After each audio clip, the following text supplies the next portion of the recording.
আপনাদেরকে কথা দিচ্ছি, যদি আল্লাহ তাআলা আমাদেরকে কোনোদিন এই দেশের সেবা করার তৌফিক দেন রাষ্ট্রীয় দায়িত্বে, তাহলে ইনশাআল্লাহ আমরা মালিক নয়, আমরা হব জাতির খাদেম।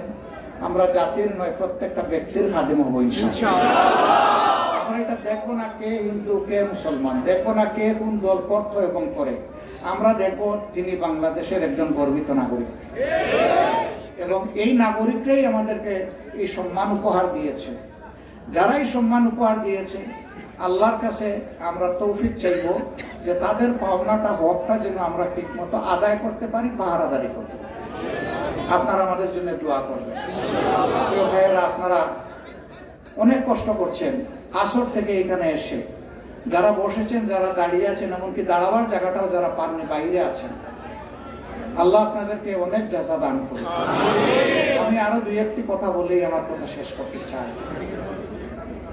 দেশ যদি আমাদের সবার হয়ে থাকে, তাহলে এই দেশের প্রতি কর্তব্য আমাদের সবার আছে।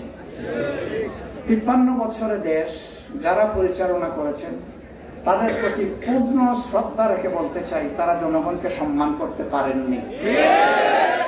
তারা যখনই ক্ষমতায় গিয়েছেন, তখন সেবকের পরিবর্তে অনেকেই মালিক হয়ে বসেছেন। এই মালিকের অনুভূতি আর সেবকের অনুভূতি কখনো এক হয় না। মালিকের অনুভূতির কারণেই দুর্নীতি এবং দুঃশাসন এই বাংলাদেশ বারবার দেখেছে। আর কতবার আপনারা দেখতে চান? এটা শেষ হওয়া উচিত।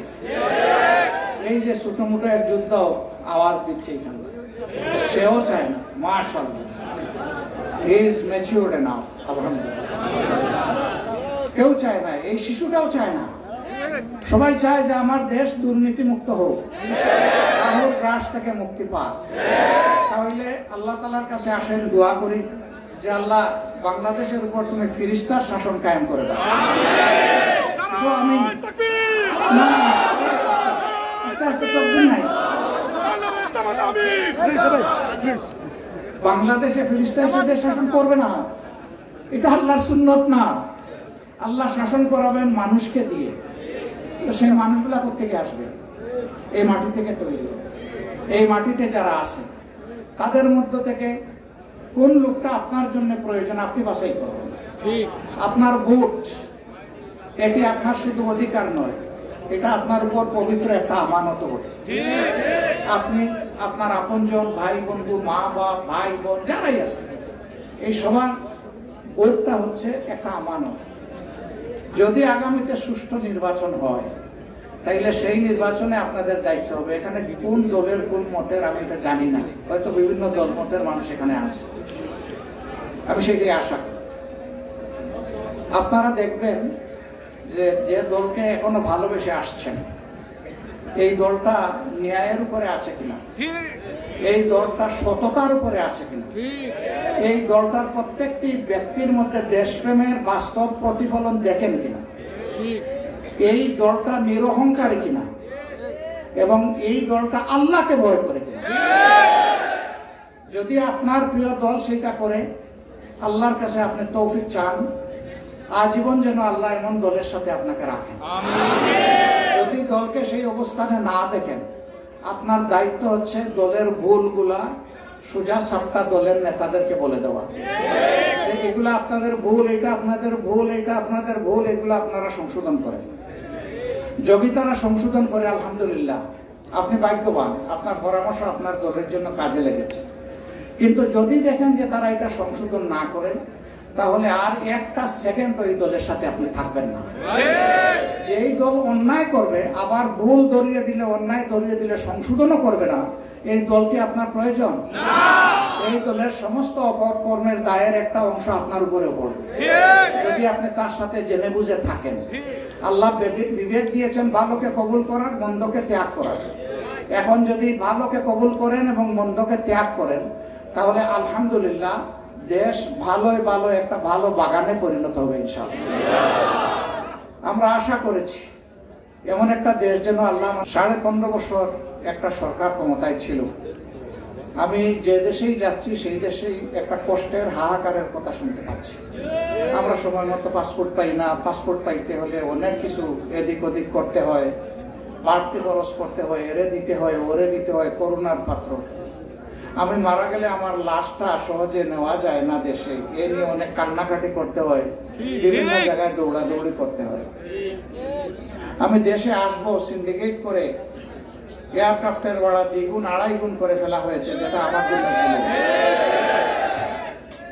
আমি এখানে বিভিন্ন শরিকায় কাজ করি, কাজের ফলে আমি যে আমার ন্যায্য পাওনা পাবো অনেক ক্ষেত্রে পাই না, বঞ্চিত হই।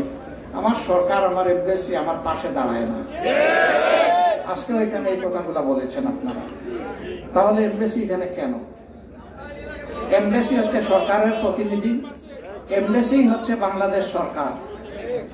এই এমবেসিকে জনগণের, এখানে যারা বাংলাদেশি প্রবাসী আছেন তাদের দুঃখ দুর্দশা দেখতে হবে। যদি আপনি না দেখেন, এখানে এমবেসির কোনো দরকার নেই। এমবেসির তো দরকার আমার জন্য, আমার দেশের জনগণের জন্য, আমার প্রবাসী ভাইদের জন্য, বোনদের জন্য। এখানে প্রবাসীরা কি কি ফ্যাসিলিটি ন্যায্যভাবে পাবে, সেটা কোনো জায়গায় বাধাগ্রস্ত হলে এমবেসির কাজ হচ্ছে সরকারের পক্ষে এই দাবি উত্থাপন করে এই দেশের সরকার থেকে বুঝিয়ে সুঝিয়ে এটা আদায় করে। এই দেশ আমাদের দেশের মতো নয় যে 2 লাখ মানুষ মিছিল করে গিয়ে সরকারের কোনো দপ্তর ঘেরাও করবে, এটা সেই দেশ না। তাহলে আমার দাবিটা আদায় করে দিবে কে? এটি হচ্ছে এমবেসির কাজ। কিন্তু আমরা বিভিন্ন জায়গায় উপলব্ধি করি এমবেসি সেই দায়িত্ব তারা যথাযথভাবে পালন করছেন না। সম্মানিত ভাইয়েরা, প্রবাসীরা দেশ থেকে যাবেন, গিয়ে তারা এয়ারপোর্টে বিভিন্ন হেনস্থার শিকার হন।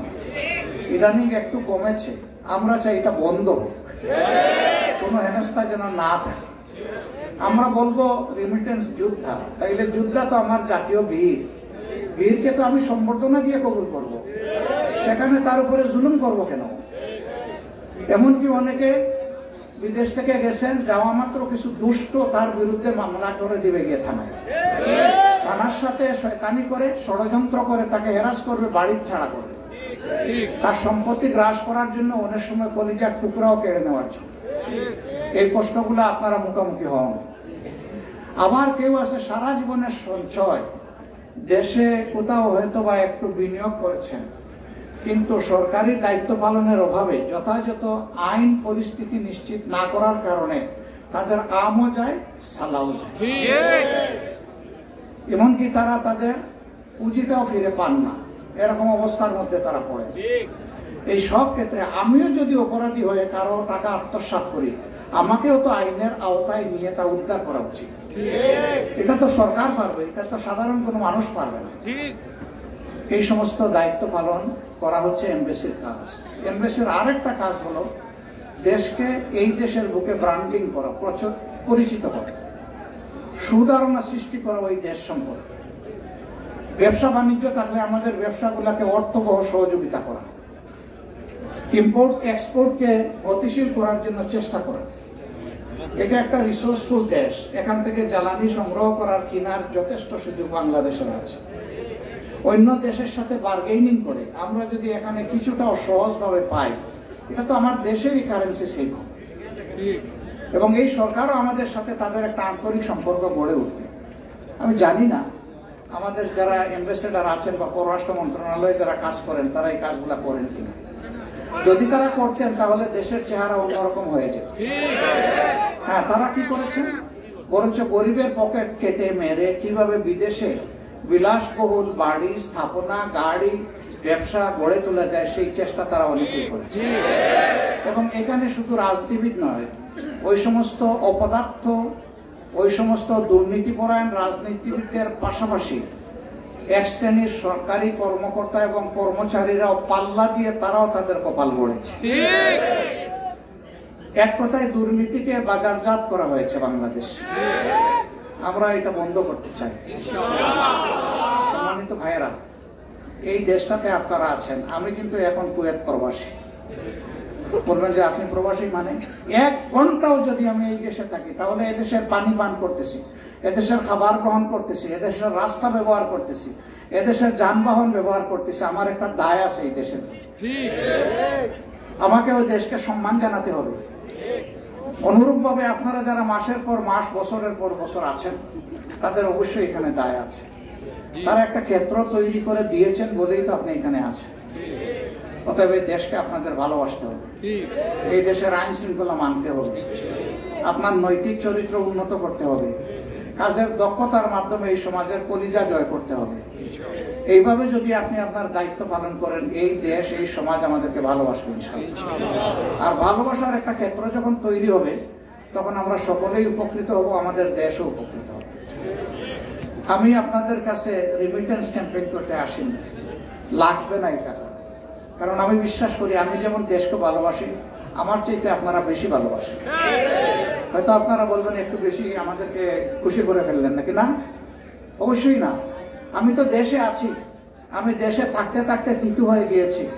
কখনো মায়া করে আমাকে জেলে নিয়েছে, আর কখনো দয়া করে আমাকে বাইরে লুটপাট করে, মানুষের উপরে জুলুম করে, নির্যাতন করে দেশকে সর্বনাশ করার যে উদ্যোগ নিয়েছিল, ইনশাআল্লাহ তাআলা আপনাদের মনের কষ্ট দুঃখ বিগত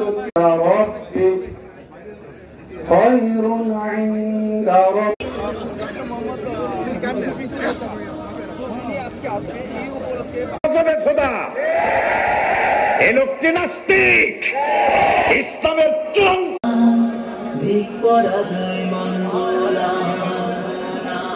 দায়ের করব। আমার এই বক্তব্য সারা দুনিয়া ভিক পরাজয় মানব না, ভিক পরাজয়।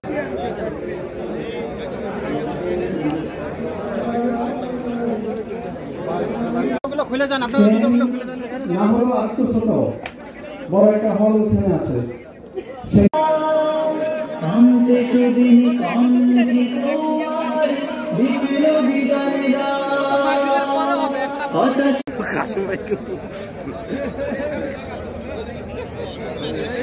ঠিক আছে, ঠিক আছে।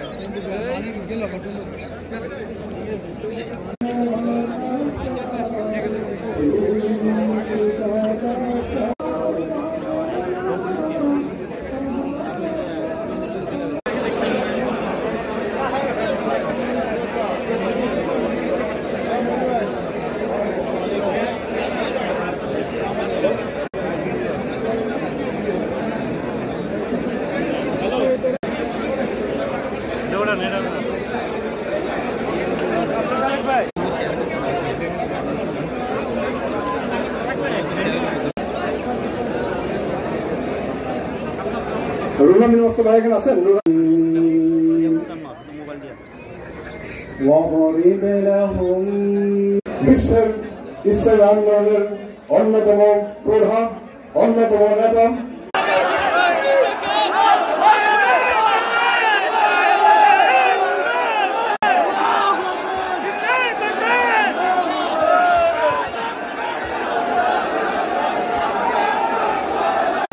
পাশে বিয়ের অনুষ্ঠান হচ্ছে, প্লিজ আল্লাহর ওয়াস্তে সবাই খামোশ। বাংলাদেশ কোরআন প্রশিক্ষণ কেন্দ্রের পক্ষ থেকে আপনাদেরকে মোবারকবাদ এবং ধন্যবাদ জানাচ্ছি।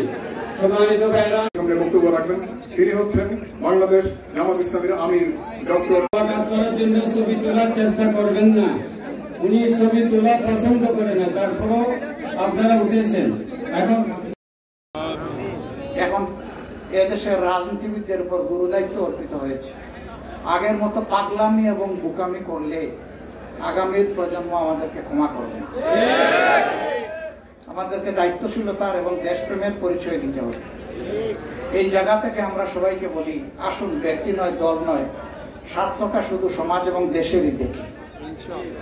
যদি সমাজ এবং দেশের স্বার্থে আমরা সবাই একমত হই, তাহলে আলহামদুলিল্লাহ জাতি সিমেন্টের ঐক্যবদ্ধ হয়ে যাবে ইনশাআল্লাহ। আর যে জাতি ঐক্যবদ্ধ থাকে তাদের মাথায় কেউ কাঁঠাল ভেঙে খাওয়ার সাহস করে, কোনো ষড়যন্ত্র কাজে লাগবে না। একের পর এক ব্যর্থ হচ্ছে, আরো ষড়যন্ত্র করলে সবগুলো ব্যর্থ হবে ইনশাআল্লাহ। আমরা যুবকদের ব্যাপারে আশাবাদী, তোমরা ঐক্যবদ্ধ থাকো, শক্তভাবে থাকো। তোমাদের সাথে শুধু দেশের মানুষ নয়, প্রবাসে যারা আছে তারাও আছে।